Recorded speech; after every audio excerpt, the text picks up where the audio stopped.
Suegra, no estabas invitada. Lárgate de aquí antes de que nos avergüences. La frase resonó por el abarrotado salón de baile, helándome la sangre. Soy Elena, 68 años, viuda y la antigua directora financiera de esta universidad. Mi nuera cree que soy una don nadie, pero el hombre más poderoso de esta sala sabe exactamente quién pagó las facturas de este edificio. El olor a laca y a perfume de importación saturaba el aire del salón de baile, mezclado con el aroma de aperitivos sofisticados que los camareros balanceaban en bandejas de plata. Había pasado toda la tarde preparándome. Elegí mi mejor traje de lino azul marino, el que compré en una discreta boutique del centro, y me prendí el broche de perlas que mi difunto esposo, Alberto, me regaló por nuestras bodas de plata. Me miré en el espejo antes de salir y vi a una mujer digna, con el pelo blanco bien cortado y la postura erguida de quien pasó 40 años gestionando presupuestos multimillonarios, aunque mi familia pensara que solo sellaba papeles en la oficina administrativa de la universidad. La graduación de Marcos era el evento del año para nuestra familia. Mi primer nieto, el niño al que acuné cuando tenía cólicos, el niño por el que pagué anónimamente su curso de inglés y su programa de estudios en el extranjero, fingiendo que el dinero provenía de una antigua cuenta de ahorros de su abuelo, para no herir el orgullo de mi hijo Ricardo. Ricardo es un buen hombre, pero sin carácter. Ha dejado que su esposa, Vanessa, lo domine por completo. Vanessa, una mujer que mide el valor de una persona por la etiqueta de su ropa. Desde que entró en nuestras vidas, se ha empeñado en crear un abismo entre ellos y yo. Para ella, yo era solo la viuda vieja que vivía en una casa de 2 plantas de época en un barrio tranquilo e histórico. Alguien que no encajaba en la nueva vida de lujo que intentaban ostentar en una urbanización privada, ahogados en deudas que yo fingía no ver. No quería molestarlos.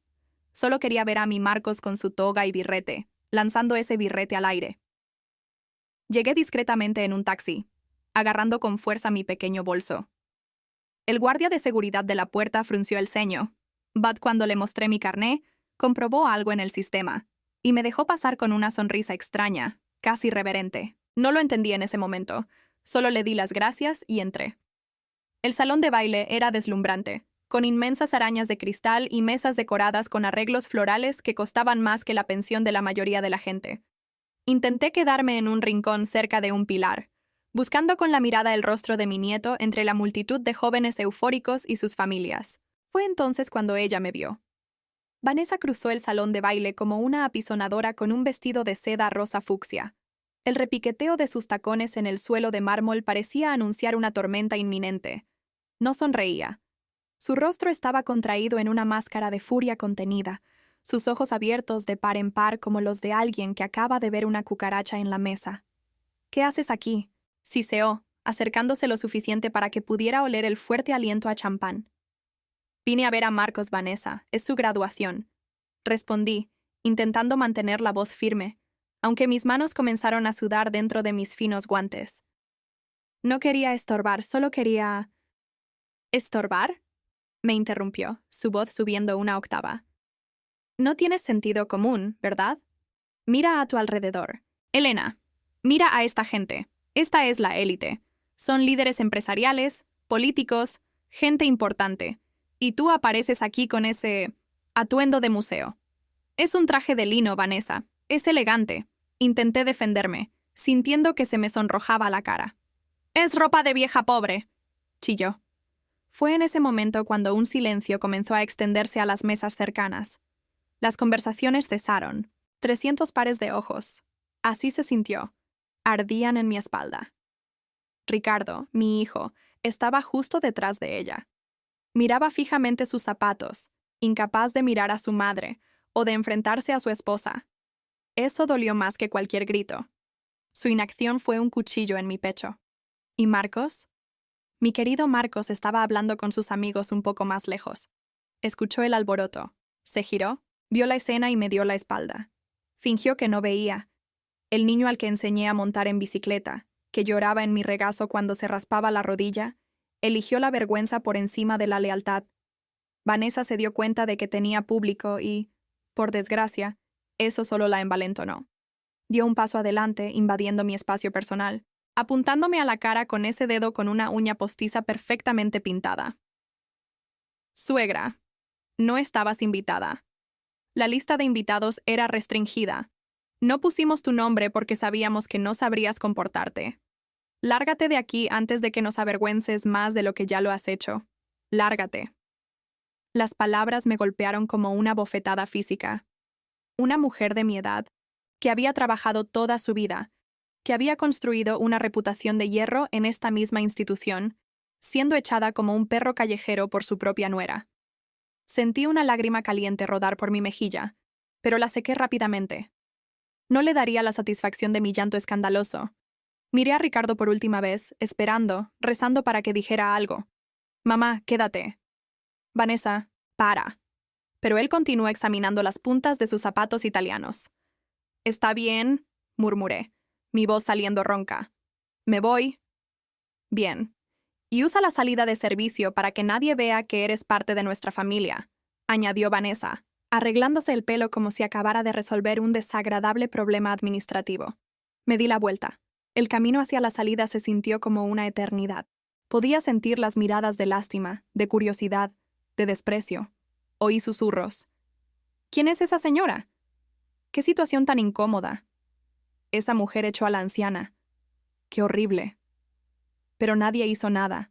Nadie se levantó. La sociedad es así. Todo el mundo condena la crueldad, siempre y cuando no tengan que intervenir y manchar su propia ropa de fiesta. Me temblaban las rodillas. Con cada paso, destellos de mi vida pasaban ante mis ojos. Recordé los días en que me quedaba hasta tarde en la oficina de la fundación de la universidad, revisando hojas de cálculo para asegurar que hubiera dinero para becas para estudiantes necesitados. Recordé cuando aprobé la financiación para la construcción de este mismo centro de convenciones donde estábamos. Firmé los cheques, negocié con los contratistas, elegí el color de ese mármol donde Vanessa hacía sonar sus tacones. Nadie allí lo sabía. Para ellos y para mi propia familia ingrata, yo era solo la señora Elena, la viuda jubilada que hacía bizcochos y veía telenovelas. Había mantenido mi pasado profesional en discreción porque creía que el verdadero poder no necesita focos. Alberto siempre decía, «Elena, eres el motor de este lugar. Pero deja que ellos crean que conducen el coche». Quizás me había equivocado al ser tan humilde. Quizás la humildad, en exceso, se convierte en un felpudo para que los arrogantes se limpien los pies. Empujé la pesada puerta de cristal y el aire frío de la noche me golpeó en la cara, secando el sudor frío de la humillación. El aparcamiento estaba silencioso, iluminado solo por el resplandor amarillento de las farolas. El contraste con el ruido y el brillo del interior era brutal. Me sentí pequeña. Mi dignidad parecía haberse quedado dentro, pisoteada junto con el confeti del suelo. Abrí mi bolso para buscar mi teléfono y llamar a un coche. Mis dedos temblaban tanto que se me cayó el dispositivo al asfalto. «¡Maldita sea!», sollocé, agachándome con dificultad para recogerlo. El dolor de espalda, que había estado ignorando toda la noche, decidió hacer una aparición contundente. Me quedé allí, agachada, sosteniendo el teléfono con la pantalla agrietada, y permití que las lágrimas vinieran. Un llanto de rabia, de decepción. ¿Cómo había criado a un hijo tan débil? ¿En qué me equivoqué? Y Marcos. Dios mío, su desprecio dolía más que la grosería de su madre. Fue entonces cuando oí el sonido de un motor potente acercándose. Un coche negro, grande y lujoso, se detuvo a pocos metros de donde estaba. Intenté recomponerme, secándome la cara con el dorso de la mano, lista para apartarme y dejarlo pasar. Pensé que era un invitado que llegaba tarde. La puerta trasera del coche se abrió y un hombre salió. Llevaba una toga académica negra con una muceta doctoral roja, el atuendo oficial del rectorado. Era alto, con el pelo canoso y una postura imponente. Parecía tener prisa, ajustándose el birrete, pero se detuvo en seco cuando me vio intentando levantarme. «Señora, ¿se encuentra bien?». Su voz era grave y preocupada. Se acercó rápidamente para ayudarme. Cuando la luz de la farola iluminó mi rostro, se congeló. Sus ojos se entrecerraron por un segundo, enfocándose en mí, y luego se abrieron en absoluto reconocimiento. «¿Doña Elena?», preguntó, en un tono que mezclaba incredulidad con alegría genuina. «Elena Fuentes». Levanté la vista y lo reconocí de inmediato. Esos inteligentes ojos marrones no habían cambiado en absoluto, a pesar de las arrugas a su alrededor. «¿Roberto?», Pregunté todavía atónita. Quiero decir, rector Roberto. Él sonrió, una amplia sonrisa que rompió toda la formalidad de su atuendo académico. Ignorando por completo el protocolo, tomó mis dos manos cálidamente. Cielos, de verdad es usted. No puedo creerlo. Echó un vistazo al salón de baile y luego de nuevo a mí. ¿Qué hace aquí fuera? La ceremonia de homenaje comienza en 20 minutos. Y yo estaba desesperado, pensando que no vendría. Envié 3 invitaciones a su antigua dirección. Me quedé sin palabras por un momento. ¿Homenaje? ¿Invitaciones? Me mudé hace 2 años, justo después de que Alberto falleciera. Y en la confusión de la mudanza, mucho correo se perdió. Yo vine a la graduación de mi nieto, Roberto, de Marcos. Marcos Fuentes. ¿Marcos es su nieto? Parecía sorprendido. Ese joven del programa de ingeniería. No tenía ni idea. El apellido es común. Nunca lo relacioné. Pero espere, ¿por qué está aquí fuera en la oscuridad con los ojos rojos? Respiré hondo. La vergüenza intentó silenciarme de nuevo. ¿Cómo podía contarle al magnífico rector de la Universidad Central que me habían echado de la fiesta como a una intrusa no deseada? Pero al mirar el rostro de Roberto, recordé al chico flaco que, 30 años atrás, había entrado en mi oficina llorando porque no tenía dinero para la matrícula y el alquiler.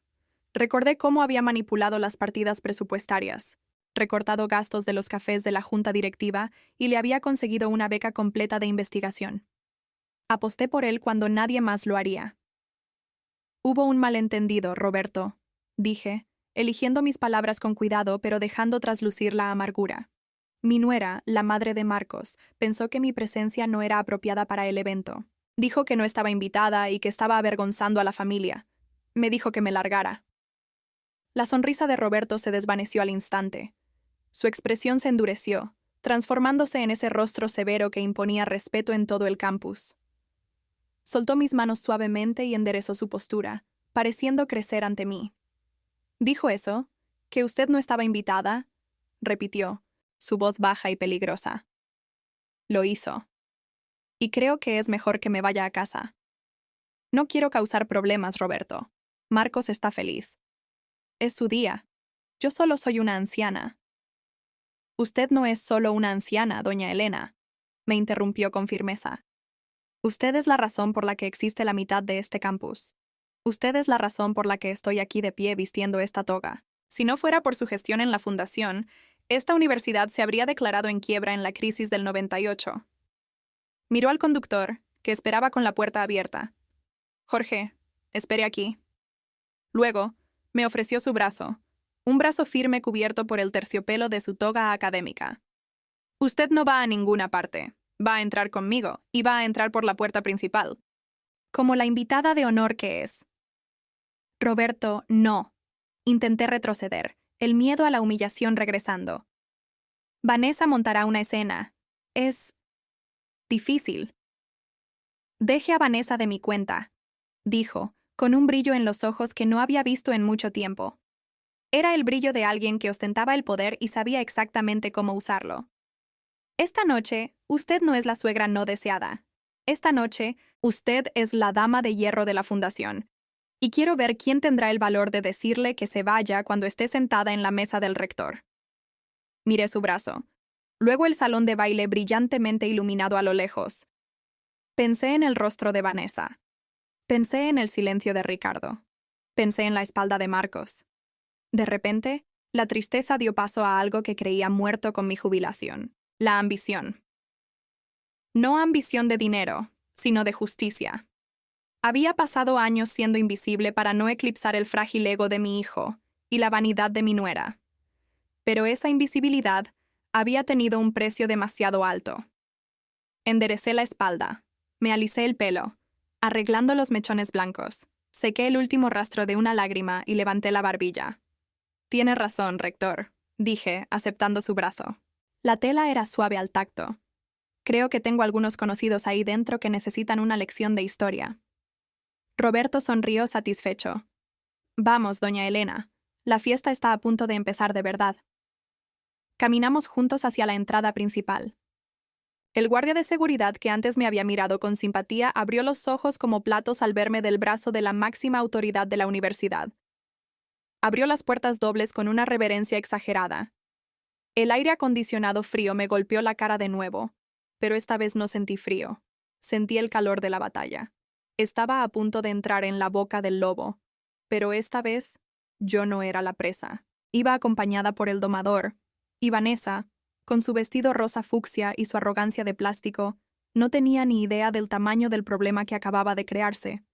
Respiré hondo, inhalando el familiar aroma del poder y la academia. Las tornas habían girado, y no podía esperar a ver caer la primera pieza. Volver al salón de baile fue como atravesar un portal a otra dimensión. Si minutos antes había salido por la puerta de atrás, doblada bajo el peso de la vergüenza y el rechazo familiar, ahora regresaba por la alfombra roja de la entrada principal, del brazo de la máxima autoridad de esa institución. El aire acondicionado parecía menos agresivo, casi como una brisa refrescante que secaba los últimos rastros de lágrimas de mi rostro. A mi lado, el rector Roberto mantenía una postura regia, pero podía sentir la tensión vibrar en su brazo. Estaba indignado por mí, y esa indignación vicaria sirvió como el primer combustible para calentar mi espíritu. Mientras caminábamos, mis ojos, antes fijos en el suelo para evitar miradas de lástima, ahora escaneaban la sala con una agudeza que no había ejercitado en años. Ya no buscaba un rincón oscuro donde esconderme. Estaba cartografiando el territorio. El salón era un ecosistema de vanidades. Vi grupos de políticos locales intercambiando tarjetas de visita cerca del buffet de mariscos, empresarios que sabía que estaban atrasados en sus impuestos, riendo a carcajadas con copas de vino tinto, y jóvenes graduados que no tenían ni idea de que el suelo bajo sus pies había sido financiado con fondos que yo había sudado sangre para que el Consejo Rector Estatal aprobara. Su ignorancia era una bendición, la de mi familia, un pecado capital. Roberto se inclinó ligeramente hacia mí sin disminuir el paso. ¿Recuerda a ese caballero del traje gris cerca de la orquesta? Susurró, asintiendo discretamente con la cabeza. Entrecerré los ojos. El hombre había envejecido. Estaba más calvo, pero su nariz aguileña era inconfundible. El doctor Robles, el presidente del patronato. El mismo, confirmó Roberto con una sonrisa cómplice. Solo ha venido esta noche porque le dije que haríamos una mención de honor a la gestión financiera de 1998. Dijo que necesitaba estrechar la mano de la mujer que salvó su reputación cuando estalló el escándalo de las constructoras. Piensa que usted es una leyenda, doña Elena. Esas palabras me golpearon con la fuerza de una revelación. Una leyenda. Mientras Vanessa me veía como una molestia, un mueble viejo que no combinaba con la decoración, la gente que realmente importaba en esa sala me veía como un pilar. Había pasado los últimos años tan concentrada en ser una abuela presente y una suegra invisible que había olvidado por completo quién había sido. Elena Fuentes, la mujer que hacía temblar a los contratistas y doblegaba a secretarios de Estado con una hoja de Excel y una mirada severa. Mis recursos ocultos no eran solo el dinero que había ahorrado y usado para ayudar a Marcos en secreto. Mi verdadero recurso era la memoria institucional. Sabía dónde estaban enterrados los esqueletos. Sabía quién le debía favores a quién.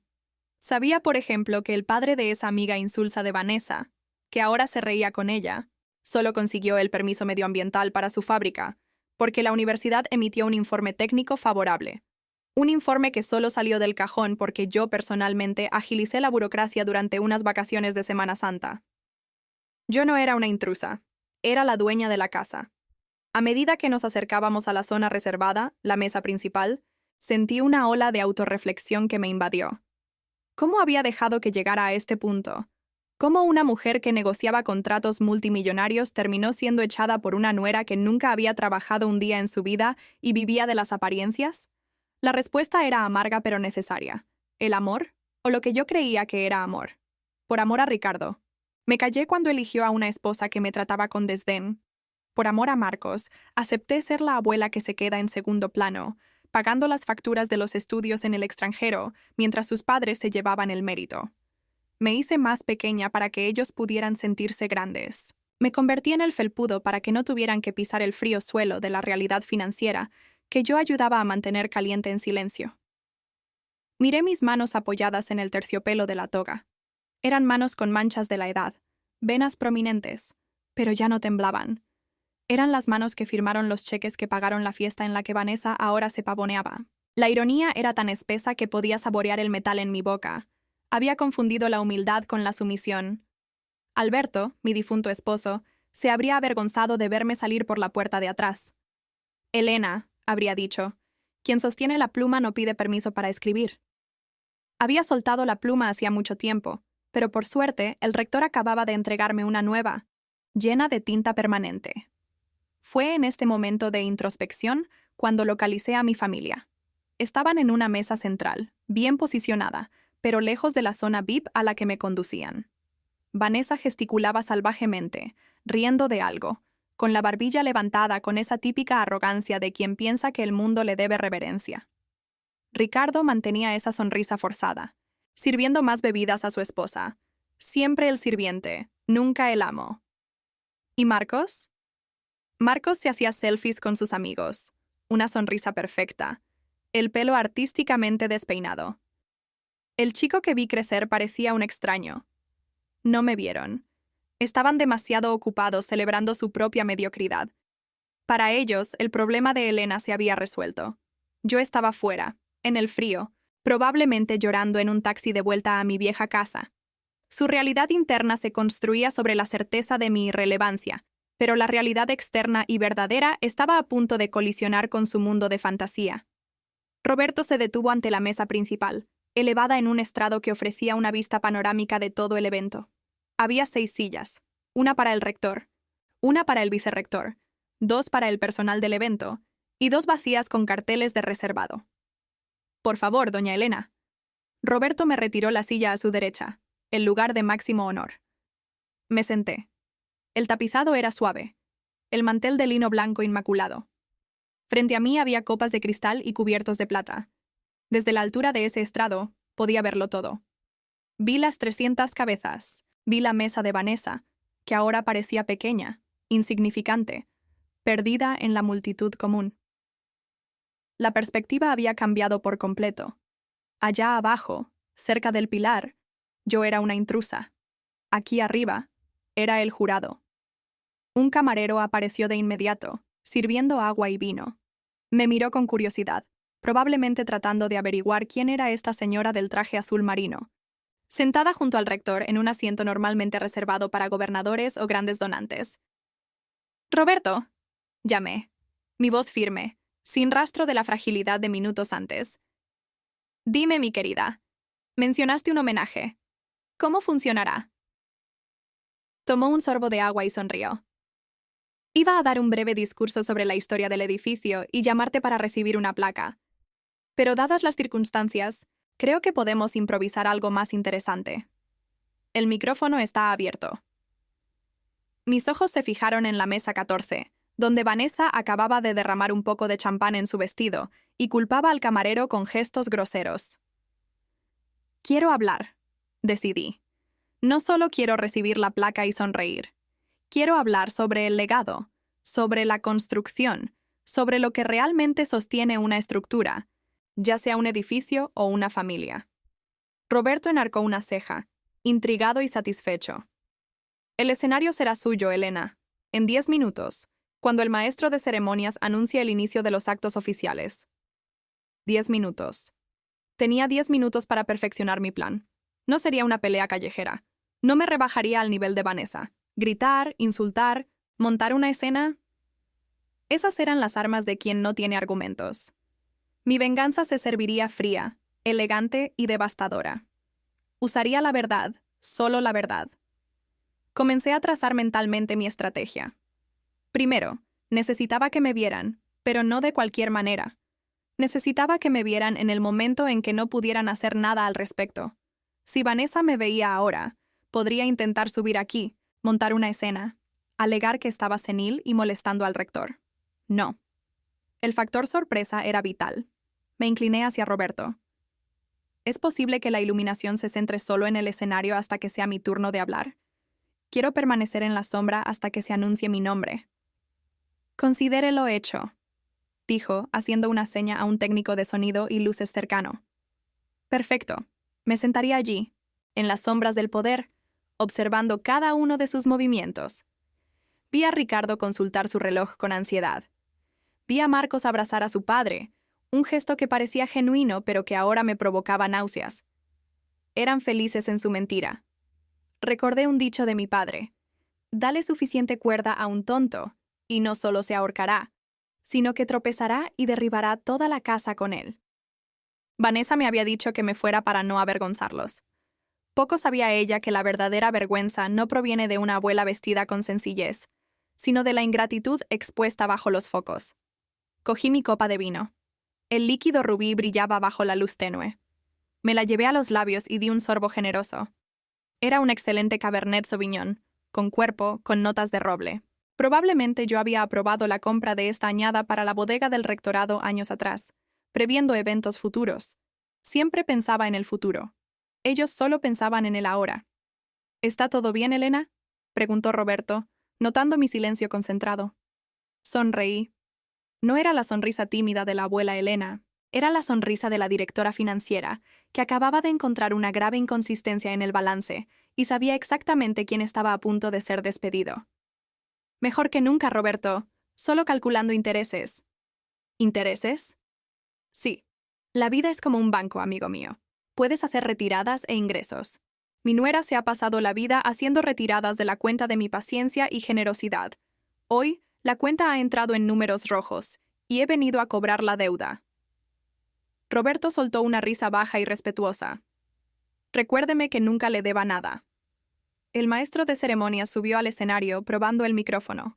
El sonido reverberó por el salón, haciendo que las conversaciones se acallaran. Las luces del salón comenzaron a atenuarse, creando una atmósfera de expectación. Un foco iluminó el escudo de la universidad en el centro del escenario. Abajo, en la mesa 14, vi a Vanessa arreglarse el pelo y girarse hacia el escenario, sin duda esperando que el nombre de su hijo fuera el centro de atención. Esperaba aplausos para la exitosa familia que creía haber construido. Me ajusté el broche de perlas en el pecho. Ese broche significaba dignidad. Y esta noche, la dignidad no se callaría. Tendría voz, y esa voz resonaría en cada rincón de ese salón de baile, asegurándose de que nadie volviera a atreverse a decirme que me fuera de un lugar que ayudé a construir, ladrillo a ladrillo. La partida de ajedrez había comenzado, y yo ya estaba posicionando a mi reina para el ataque, mientras ellos todavía intentaban entender las reglas del juego. El maestro de ceremonias carraspeó en el micrófono, ese crujido estático que precede a los grandes discursos, y el salón de baile se sumió en un silencio respetuoso. Solo el escenario y nuestra mesa, la mesa del rector, estaban suave, casi celestialmente iluminados por una luz indirecta. Me sentí cómodamente instalada en mi trono de terciopelo, observando a los plebeyos de abajo a través del borde de mi copa de cristal. Era hora de mover las primeras piezas. Hice una señal discreta con el dedo índice, un gesto que usaba hace 30 años para llamar a mis asistentes. Inmediatamente, el jefe de sala, un hombre de bigote canoso llamado Jaime que reconocí de los días del comedor ejecutivo, se acercó. Temblaba ligeramente. Sabía quién era yo. La memoria del personal veterano es profunda, y mi rigor con la calidad del servicio era legendario. Sí, doña Elena, susurró, inclinándose tanto que su nariz casi tocó el mantel de lino. Es un honor servirla de nuevo. El rector me informó de su presencia. Jaime, ¿cómo van las cosas?, pregunté, sin apartar la vista de la mesa 14, donde Vanessa se abanicaba frenéticamente con el menú, visiblemente molesta por el calor o la falta de atención. Todo bajo control, señora. El buffet está... Jaime, le interrumpí, mi tono suave pero firme. ¿Ves esa mesa en el centro, la mesa 14, con la mujer del vestido rosa fucsia que parece un flamenco perdido? Entrecerró los ojos en la dirección indicada. Sí, señora. La familia del graduado Marcos Fuentes. Se han quejado del champán 2 veces. Decían que no estaba lo suficientemente frío. Sonreí. Vanessa siendo Vanessa. Muy bien, Jaime. Quiero que des instrucciones a tu equipo para que se salten esa mesa durante el servicio de los aperitivos calientes. Solo por ahora. Si llaman a un camarero, diles que la cocina está priorizando las mesas de los invitados de honor y los donantes de la universidad. Jaime parpadeó confundido por un segundo, pero un destello de picardía apareció en sus ojos. Siempre había detestado a la gente arrogante. Como desee, doña Elena. Una prioridad administrativa. Se alejó en silencio. Roberto, a mi lado, fingía estar prestando atención a las palabras de apertura del vicerrector, pero pude ver la comisura de su boca temblar en una sonrisa reprimida. Sabía que la tortura psicológica a veces es más efectiva que la confrontación directa.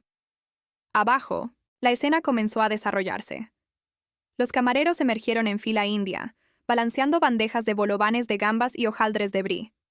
El aroma a hojaldre mantecoso llegó hasta nosotros.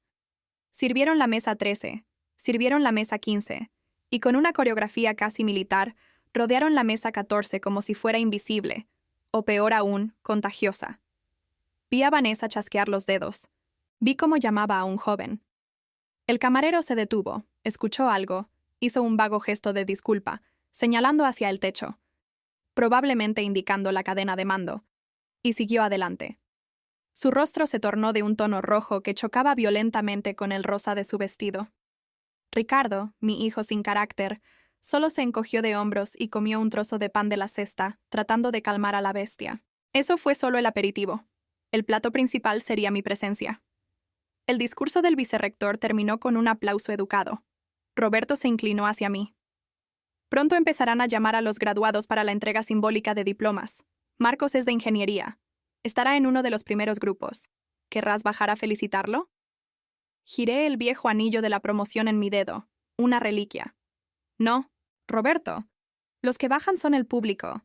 Los que están en la mesa principal esperan a que los demás vengan a ellos. Pero tengo una petición especial para cuando llamen su nombre. Lo que sea. Cuando Marcos suba a ese escenario, quiero que las cámaras del videomarcador muestren la reacción de la mesa de su familia, y luego quiero que muestren la reacción de la mesa principal. Roberto frunció el ceño, calculando el impacto. ¿Quieres que te vean en la pantalla grande? Quiero que vean quién aplaude y quién no. La ceremonia comenzó. Se llamaron nombres, los jóvenes subieron, sonrisas, flashes. Con cada grupo, la tensión en la mesa 14 parecía aumentar. Vanessa miraba a su alrededor, comparándose con las otras madres, comprobando si sus joyas falsas brillaban más que las auténticas de las demás. Vivía en una competición que solo existía en su cabeza. Luego fue el turno de la escuela de ingeniería. Marcos Fuentes. La voz del maestro de ceremonias retumbó. Marcos subió al escenario. Era guapo, no puedo negarlo. Tenía la estatura de su abuelo, pero sus ojos eran huidizos, faltos de carácter. Sonrió al público, buscando a sus padres. En ese momento, la pantalla gigante detrás del escenario, que hasta entonces solo había mostrado el rostro del graduado, se dividió. A un lado, la cara de Marcos. Al otro, la cámara enfocó la mesa 14. Vanessa se puso de pie de un salto, gritando, lanzando besos exagerados, montando una escena que estaba fuera de lugar en el elegante ambiente. Ricardo aplaudió torpemente. Era la imagen perfecta de una familia feliz de un anuncio de margarina, si la margarina se hubiera puesto rancia. Marcos vio a sus padres en la pantalla y saludó. Fue entonces cuando la imagen de la mesa 14 se cortó y, en su lugar, en alta definición, apareció la mesa del rector. Todo el salón de baile lo vio. 300 personas lo vieron. Marcos, en el escenario, se giró para mirar la pantalla detrás de él y se congeló. Su sonrisa vaciló, tembló y murió. En la pantalla, yo no sonreía. No aplaudía. Estaba sentada con la espalda perfectamente recta, sosteniendo mi copa de vino a la altura del pecho, mirando fijamente a la cámara con una expresión de absoluto juicio. A mi lado el rector Roberto tampoco aplaudía. Me miraba con deferencia. Un murmullo recorrió el salón. ¿Quién es esa señora?, debían preguntarse. ¿Por qué está en la pantalla? ¿Por qué no aplaude? Abajo, en la mesa 14, vi el momento exacto en que lo comprendieron todo. Vanessa acababa de sentarse, satisfecha con su actuación, cuando levantó la vista. Entrecerró los ojos, confundida. Le dio un codazo a Ricardo y señaló la pantalla. Estaba lejos, pero conocía a mi hijo. Pude ver sus labios formar la palabra mamá. Vanessa negó con la cabeza vehementemente. Debía estar diciendo, imposible, eché a esa vieja. Ahora mismo está en un autobús. Debe ser una doble. La negación es un mecanismo de defensa poderoso, pero frágil ante la realidad. Marcos recibió su diploma del decano, pero sus ojos nunca se apartaron de mi imagen proyectada sobre él. Bajó del escenario, tropezando en el escalón, aturdido. Ese tropiezo fue la primera grieta en la velada perfecta que habían planeado. El camarero Jaime volvió a mi mesa para rellenar el agua. Doña Elena, susurró mientras servía. La señora de la mesa 14 está preguntando a los camareros quién es la mujer de azul sentada con el rector. Está agitada. Ha dicho que debe ser un error de la organización proyectar la imagen de extraños. Solté una risa seca y sin humor. Dile, Jaime, que no es un error. Dile que la mujer de azul es la benefactora del evento, y llévales esto a su mesa. Señalé la botella de vino de nuestra mesa. Una apreciada etiqueta francesa. Una añada especial reservada para el rectorado. Lleva la botella llena y entrégala con esta nota. Tomé una fina servilleta de papel y un bolígrafo dorado de mi bolso. Escribí 3 palabras con mi letra firme y angulosa. Para los invitados. No la firmé. La caligrafía sería suficiente. Ricardo conocía esa letra. La había visto en cada cheque que había pagado sus caprichos durante 40 años. Jaime tomó la botella y la servilleta como si transportara ojivas nucleares. Observé su viaje. Cruzó el salón de baile con la elegancia de quien lleva una sentencia de muerte. Llegó a la mesa 14. Vanessa discutía con Ricardo, con el dedo índice apuntando. Marcos acababa de llegar a la mesa, pálido, lanzando su diploma sobre los platos sucios. Jaime colocó la botella de vino de importación en el centro de la mesa, apartando bruscamente el vino espumoso barato que habían estado bebiendo. El gesto fue de un delicioso desdén. Luego le entregó la servilleta a Ricardo. Ricardo la leyó. Vi cómo se le hundían los hombros. Pareció encogerse en su silla. Le pasó el papel a Vanessa. Ella lo leyó, arrugó la servilleta con rabia. Miró la botella. Miró el escenario vacío. Y finalmente, giró su cuerpo en la silla, dándose la vuelta por completo para mirar hacia arriba, hacia el estrado donde yo estaba sentada. Nuestras miradas se encontraron. Era una distancia de 30 metros, pero la electricidad de su odio me llegó sin perder ni un voltio. Ella lo sabía. Ya no había duda. La vieja pobre a la que había echado estaba bebiendo el vino que ella no podía permitirse, sentada en la silla en la que soñaba estar. Levanté mi copa en un brindis silencioso, directamente hacia ella. Incliné la cabeza ligeramente en un gesto de salud. Vanessa se levantó bruscamente, derribando su silla. El ruido atrajo la atención de las mesas vecinas. Parecía dispuesta a marchar hacia el estrado, subir las escaleras y montar el tipo de escena en la que era especialista. Lo esperé. Lo deseé. Si venía, la seguridad la detendría antes de que llegara al tercer escalón. Pero Ricardo la agarró del brazo.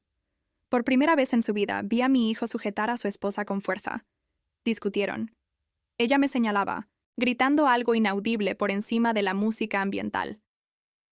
Él le bajó el brazo de un tirón, siseando, mirando a su alrededor, muriendo de la misma vergüenza que ella tanto temía. La vergüenza ahora emanaba de ella. Marcos solo se sentó y se cubrió la cara con las manos. Sabía que la fiesta había terminado. Parece que el regalo no fue bien recibido, comentó Roberto, sirviéndose un poco más de agua. Al contrario, rector. El regalo fue la realidad. Y la realidad suele ser amarga para quienes viven de las apariencias. ¿Estás lista para la siguiente fase? Preguntó, consultando su reloj. Ah, se acerca tu turno de hablar. Respiré hondo. La satisfacción inicial estaba dando paso a una frialdad estratégica. Verlos confundidos y peleando era bueno, pero no era suficiente. Necesitaban entender por qué estaba pasando esto. No era una venganza mezquina. Era una lección correctiva. Roberto, he cambiado de opinión sobre el tono del discurso.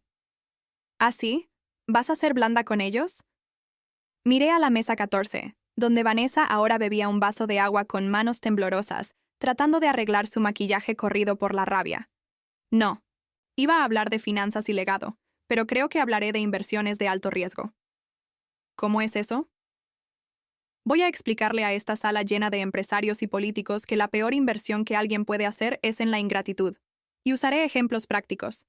Sin dar nombres, por supuesto. A quien le venga el sayo, que se lo ponga. Justo en ese momento, una mujer elegante con un traje pantalón gris se acercó a la mesa 14. Era la esposa del alcalde. La conocía de vista. Habíamos servido juntas en algunas juntas comunitarias años atrás. Se detuvo para felicitar a Marcos. Vi a Vanessa iluminarse al instante, mostrando esa sonrisa falsa, tratando de entablar conversación, probablemente para demostrar que tenía contactos. La esposa del alcalde sonrió cortésmente, pero sus ojos pronto se desviaron hacia arriba, hacia la mesa del rector. Saludó con la mano. No a Roberto, sino a mí.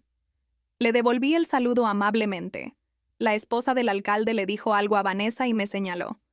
Por la lectura de labios y la expresión de shock de Vanessa, el diálogo debió ser algo así como: ¿Has visto que doña Elena está aquí? Qué honor tener a la leyenda de las finanzas en la graduación de tu hijo. Debes estar muy orgullosa. Vanessa se quedó sin palabras. Su sonrisa se congeló en una mueca grotesca.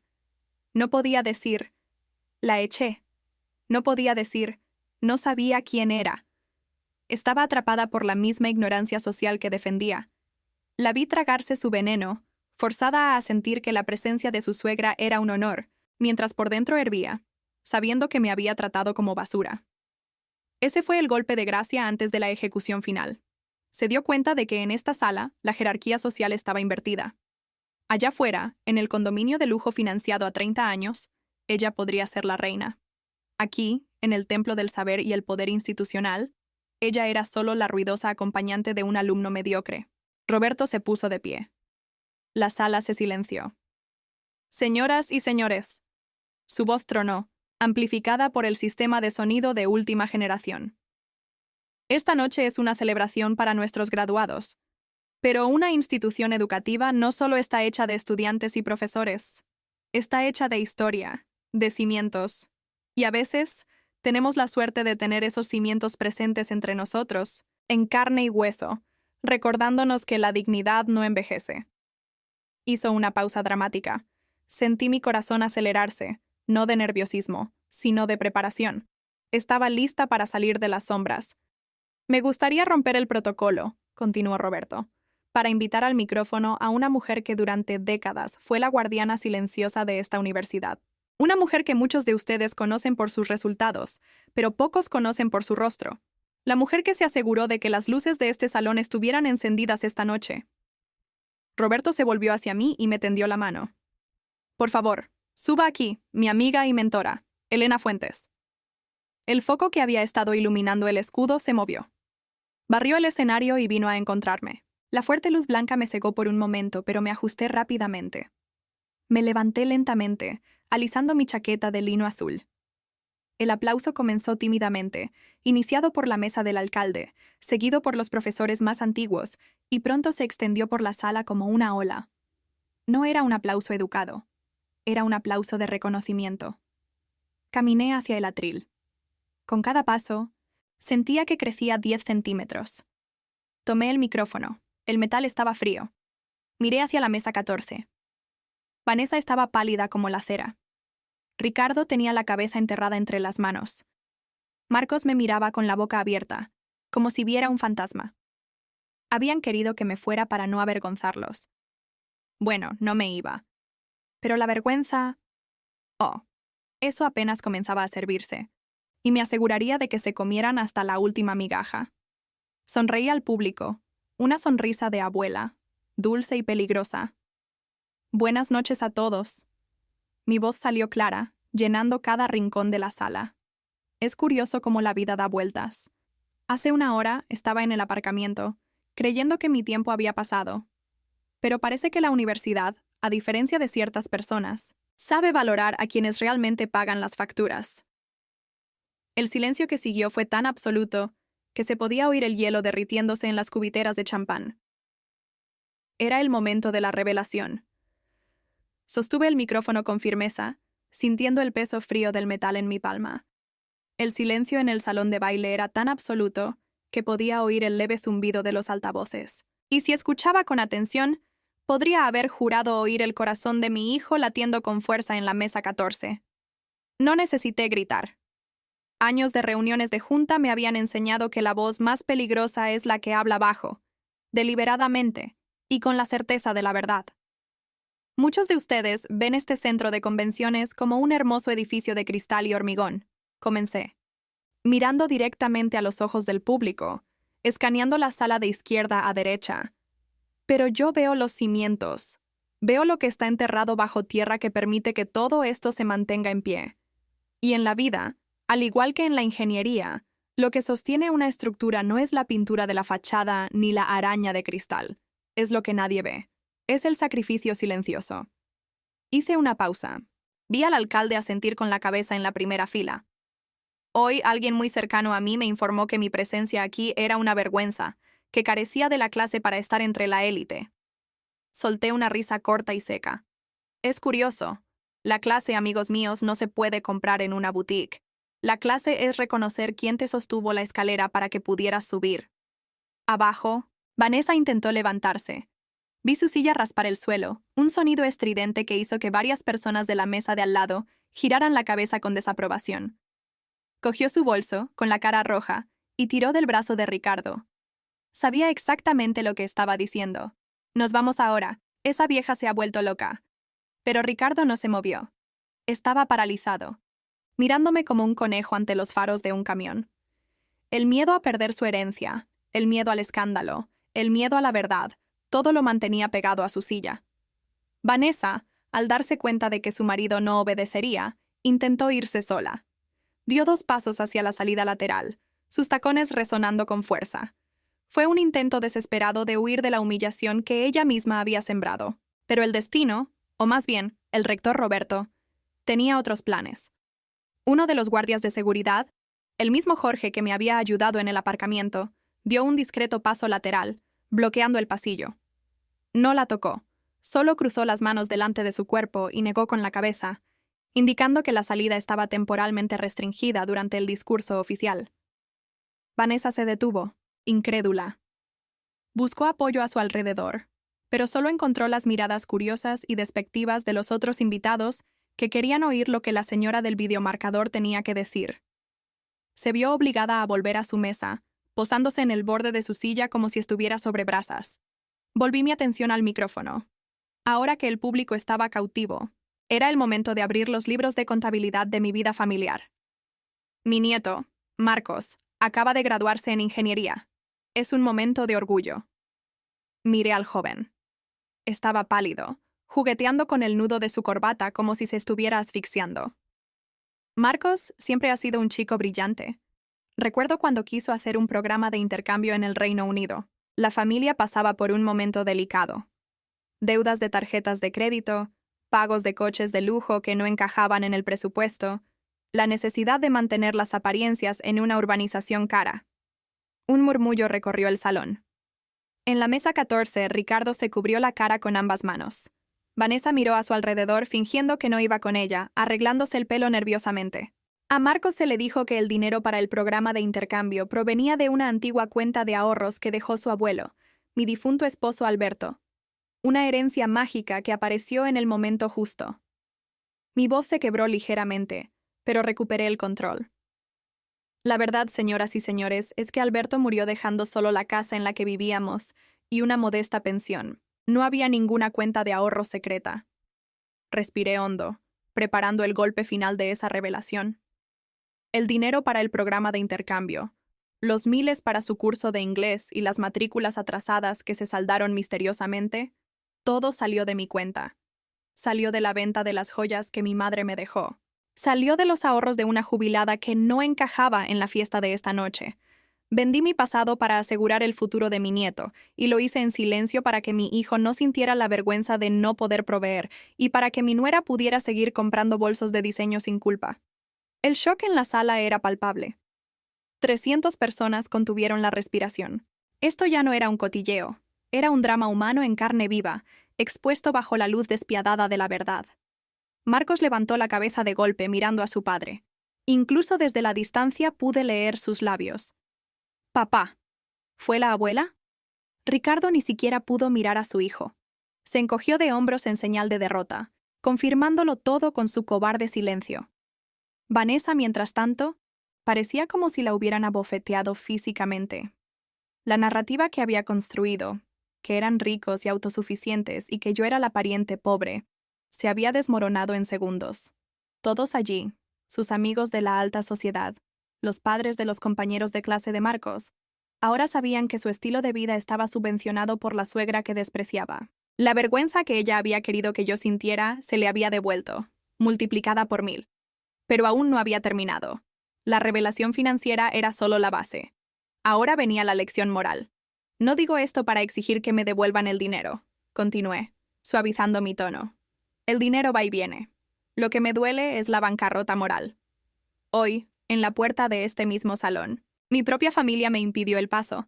Me dijeron que no estaba invitada, que me largara. Oí exclamaciones de indignación del público. ¡Qué barbaridad!, dijo alguien en voz alta cerca del escenario. ¡Ingratos!, gritó otra voz. El veredicto público estaba emitido. Casi me fui. Casi acepté ser invisible una vez más. Pero entonces el rector Roberto me recordó quién soy. Sonreí a mi amigo a mi lado, que lucía una expresión de orgullo paternal. Soy Elena Fuentes. Dediqué 40 años a esta institución. Y he descubierto que si no soy lo suficientemente buena para sentarme en la mesa de mi familia, por mi ropa sencilla, quizás mi familia no es lo suficientemente buena para sentarse en la mesa donde estoy ahora. Hice un gesto hacia la silla vacía a mi lado en el estrado de honor. Marcos, le llamé directamente. El sonido de su nombre resonó. Ahora eres ingeniero. Has aprendido a calcular la resistencia de los materiales, pero necesitas aprender a calcular el peso de la gratitud. Un puente sin cimientos se derrumba, muchacho, y una vida construida sobre la ingratitud y las apariencias también se derrumba. Marcos se puso de pie. Lloraba. No discretamente, sino con lágrimas visibles. Miró a su madre, que intentó retenerlo por la chaqueta, siseándole que se sentara. Él se zafó del brazo con violencia, liberándose de ella. Era la primera vez que veía a mi nieto resistirse a la tiranía de Vanessa. Miró a su padre, que permanecía inerte, y luego me miró a mí. Hizo un movimiento para subir al escenario, dando 2 pasos hacia las escaleras laterales. Levanté la mano en un gesto de para. No, Marcos. Mi voz era firme pero triste. No subas aquí ahora. El momento de la foto ya pasó. El momento de defenderme allá afuera en el frío ya pasó. Ahora es el momento de que te sientes y reflexiones sobre qué tipo de hombre quieres ser. Si serás el hombre que el dinero de tu abuela pagó para educar, o el hombre que tu madre quiere moldear para su escaparate social. Se detuvo en seco, desolado. El público estaba atónito. Nadie había visto nunca a una matriarca dar semejante lección en público. Fue brutal, pero fue necesario. Era el amor en su forma más severa. La corrección. Me volví hacia el público para concluir. Agradezco al rector este honor improvisado, y quiero aprovechar esta oportunidad para hacer un anuncio. Saqué un sobre del bolsillo de mi chaqueta. Había estado guardando una última inversión, una suma considerable que iba a ser la herencia final para ayudar a mi hijo a pagar su piso. Vi los ojos de Vanessa abrirse de par en par con una mezcla de codicia y terror. Sabía que ese dinero los salvaría de sus crecientes deudas. Sin embargo, continué, rasgando el sobre por la mitad simbólicamente, aunque solo era una copia del documento bancario, he decidido que la mejor inversión no es tapar agujeros para quienes no saben gestionar su propia vida. A partir de hoy, este fondo será donado en su totalidad para crear la beca Elena Fuentes, destinada a estudiantes de bajos ingresos que necesiten una abuela que crea en ellos. La sala estalló. No fue solo un aplauso, fue una ovación de pie. La gente se puso de pie, el alcalde se puso de pie, los profesores se pusieron de pie. El sonido era ensordecedor. Aplaudían el acto, el valor, la justicia. Mientras la sala vibraba, miré a la mesa 14. Estaban sentados. Eran los únicos sentados, aislados en un mar de gente que los repudiaba. Vanessa lloraba lágrimas de rabia, emborronando todo su caro maquillaje. Ricardo miraba al vacío, dándose cuenta de que había perdido a su madre y su herencia en la misma noche. ¿Y Marcos? Marcos me miraba con una mezcla de arrepentimiento y admiración. Había perdido a su abuela benefactora, pero acababa de conocer a la mujer legendaria de la que todos hablaban. Le devolví el micrófono al rector, sintiendo que mis piernas temblaban ligeramente, no por debilidad, sino por la adrenalina. Roberto tomó mi mano y la besó delante de todos. «Es usted extraordinaria, Elena», susurró. Me senté de nuevo en mi trono de terciopelo. El camarero Jaime, con lágrimas en los ojos, rellenó inmediatamente mi copa de vino. «Invita a la casa, doña Elena», dijo. La ceremonia continuó, pero el ambiente había cambiado. La fiesta ya no era sobre los graduados. Era sobre la nueva dinámica que se había establecido. Ya no era la viuda jubilada del barrio tranquilo. Era la patrona moral de la velada. Unos 20 minutos más tarde, cuando la orquesta comenzó a tocar y se sirvió la cena, vi movimiento al lado del estrado. Era Vanessa. Había logrado recomponerse, se había vuelto a pintar los labios y subía las cortas escaleras hacia la zona VIP, con esa sonrisa de «olvidémoslo todo». Su capacidad para fingir amnesia era asombrosa. Llevaba a Ricardo a remolque como un perrito obediente. Se acercó al cordón de terciopelo que separaba nuestra zona.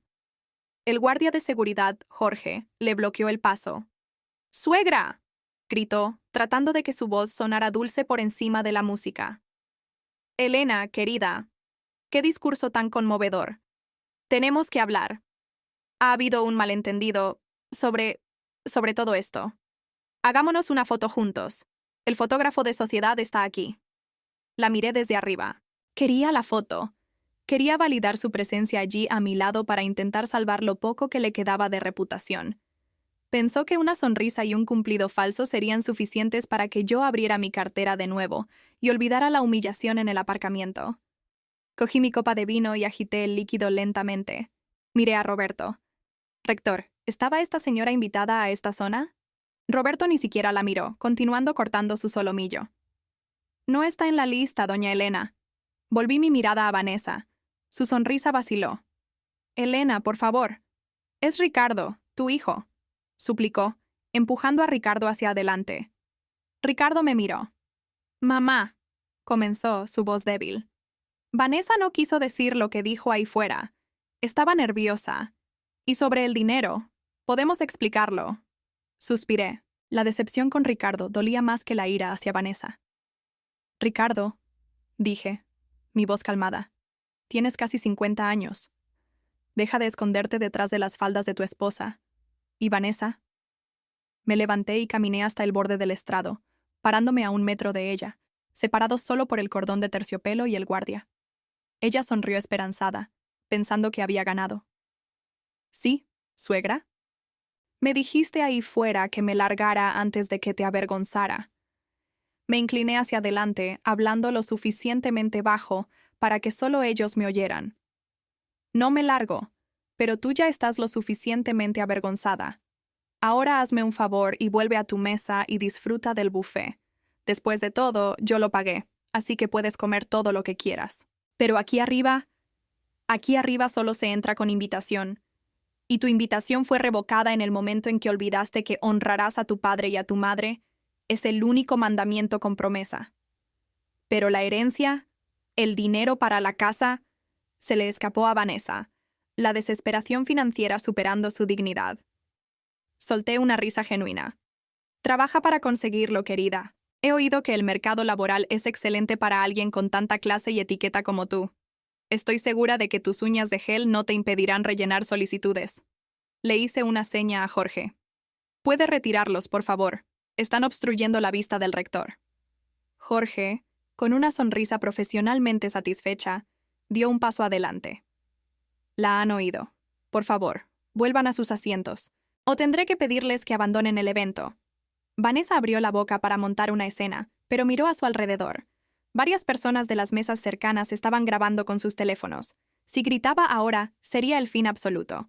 Tragó saliva con fuerza, el odio ardiendo en sus ojos. Se dio la vuelta sobre sus talones y bajó las escaleras, arrastrando a Ricardo con ella. Volví a mi asiento. Marcos no había venido con ellos. Escaneé la sala y lo vi sentado solo en una mesa vacía al fondo, lejos de sus padres, con la cabeza gacha. Quizás todavía había esperanza para él. Quizás la vergüenza era la medicina amarga que necesitaba para curar su ceguera. Roberto levantó su copa hacia mí. «Jaque mate, doña Elena». «Todavía no, Roberto», respondí, sintiendo una paz que no había sentido en años. El jaque mate fue en su partida. En mi partida, el juego acaba de reiniciarse. Y ahora, yo pongo las reglas. Bebí mi vino. Sabía a justicia, con notas de libertad y un regusto persistente a victoria.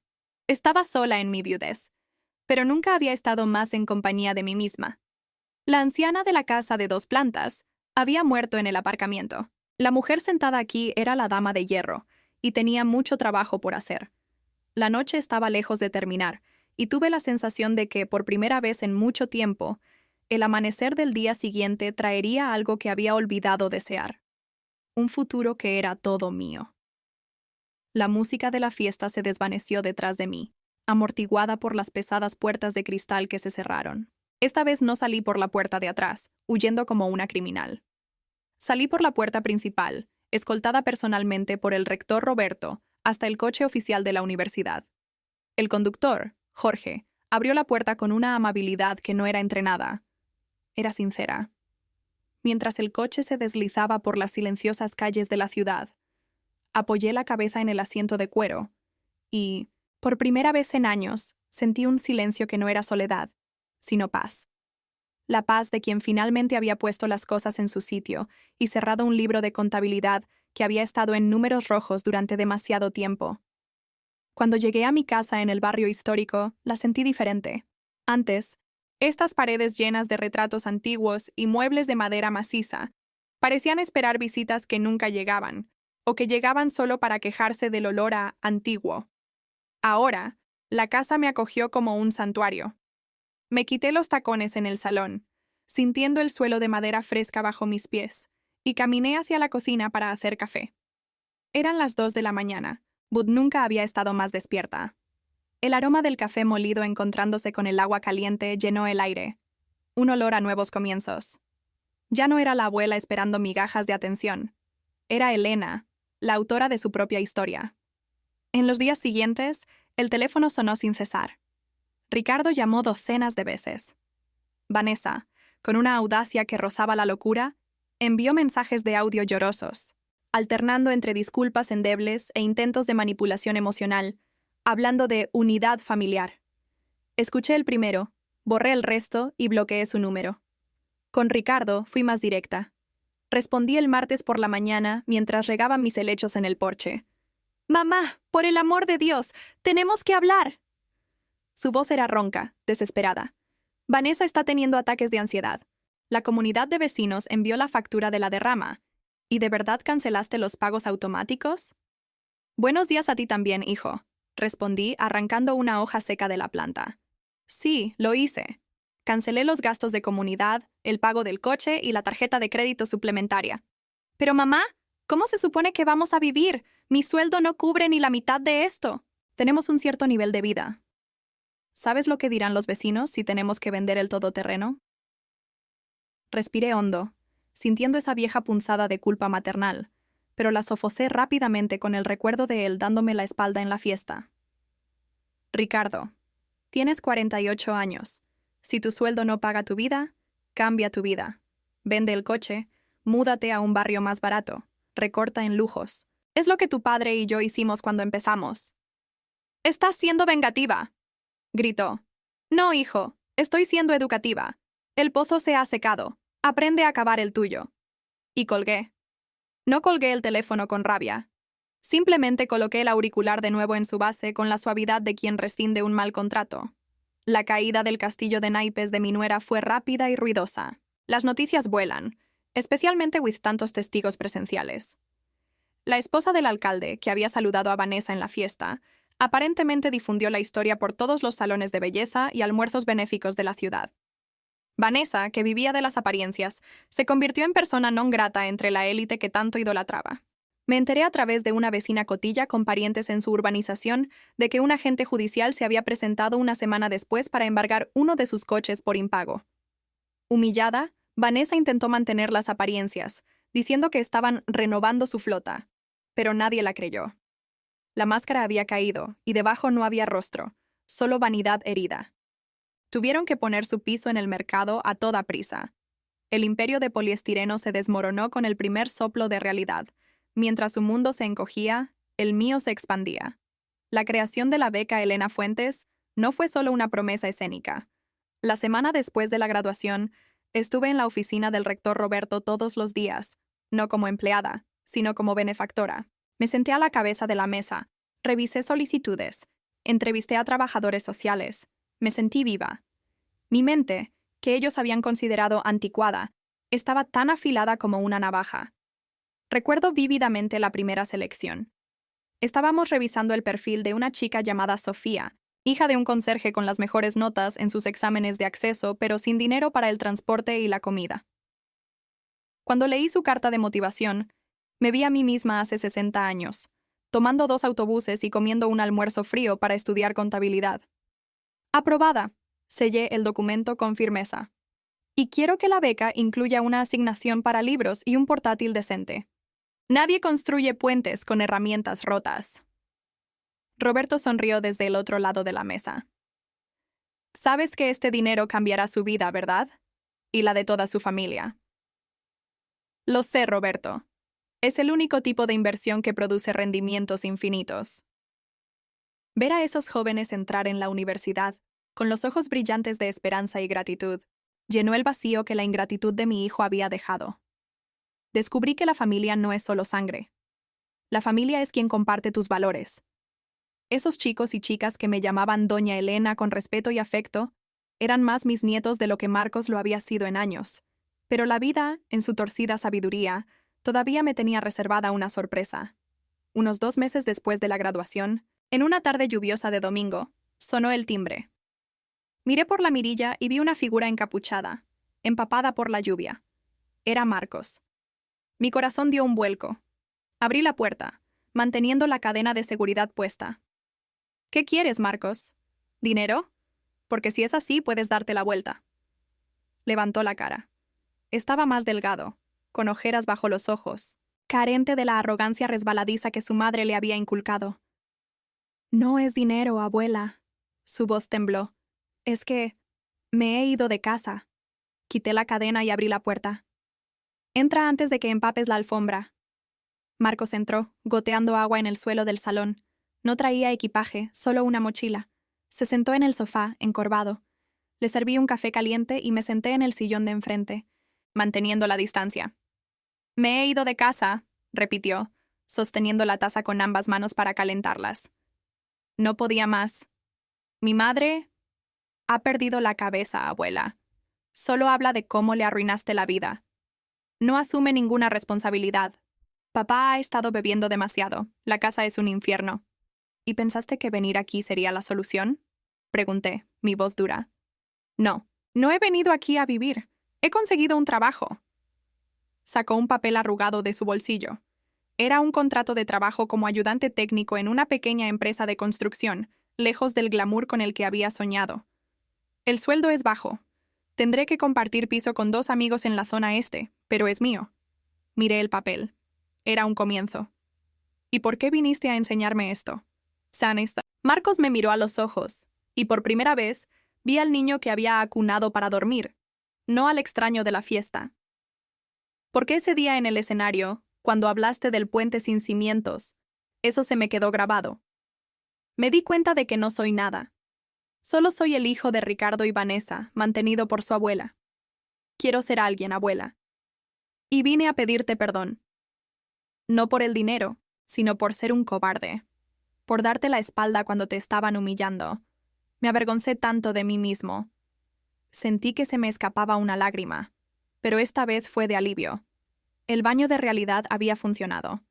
La vergüenza había quemado la frivolidad y había dejado un núcleo de carácter, por tosco que fuera. Disculpa aceptada, Marcos, dije poniendo mi mano sobre la suya. Pero el perdón se construye with acciones, no with palabras. Me alegro de que tengas trabajo. Trabaja duro, ensúciate las botas, aprende el valor de cada céntimo. ¿Todavía me tendrás como tu nieto? Sonreí, una sonrisa cansada pero genuina. Nunca dejé de tener un nieto, Marcos. Solo dejé de aceptar la falta de respeto. Eres bienvenido en esta casa para tomar café, bizcocho, para conversar, pero no para pedir cheques. Asintió, llorando en silencio. Ese día, no recuperamos el tiempo perdido, pero sentamos las bases de una nueva relación, una basada en la verdad, sin el filtro dorado de las mentiras de Vanessa. El tiempo pasó. Hoy, 6 meses después de aquella noche fatídica, estoy sentada en el jardín del rectorado. El sol de la tarde ilumina los viejos árboles del campus. A mi alrededor, los estudiantes hablan, leen, tienen citas. Algunos de ellos son mis becarios. Me saludan con la mano cuando pasan, y yo les devuelvo el saludo. Ricardo y Vanessa se mudaron a un pequeño pueblo del interior, a vivir con un pariente de ella. Huyeron de la vergüenza social. No hablo con ellos. Y sinceramente, su ausencia es un peso que me he quitado de encima. He aprendido que a veces, amputar un miembro gangrenado es la única forma de salvar el cuerpo. Sufrí. Lloré en mi almohada muchas noches, pidiendo a Dios que protegiera a mi hijo de su propia necedad, pero me mantuve firme. El amor también es dejar que los demás asuman sus propias consecuencias. Marcos me visita cada 2 semanas. Llega con las botas sucias de la obra, cansado, quejándose de su jefe, pero con un brillo de orgullo en los ojos cuando dice que ha pagado el alquiler con su propio dinero. Se está convirtiendo en un hombre de verdad, no el muñeco de lujo que su madre quería. El otro día trajo a una novia, una joven sencilla, profesora de historia. A Vanessa le daría un infarto. Hice un bizcocho casero y pasamos la tarde riendo. Miro el edificio del centro de convenciones a lo lejos. La placa de bronce que Roberto hizo instalar en el vestíbulo no solo lleva mi nombre.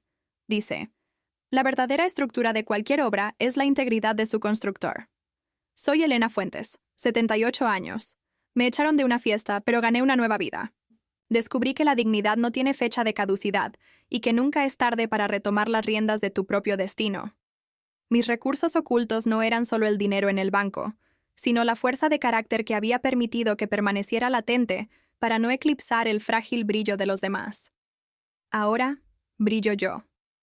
No como la araña de cristal del salón de baile, sino como el faro que soporta la tormenta y guía a quienes de verdad quieren encontrar un puerto seguro. Y para mí, eso es suficiente. Se hizo justicia. El legado está a salvo. ¿Y el futuro? El futuro es un libro abierto, y sostengo la pluma con firmeza, lista para escribir los mejores capítulos que aún están por venir. M.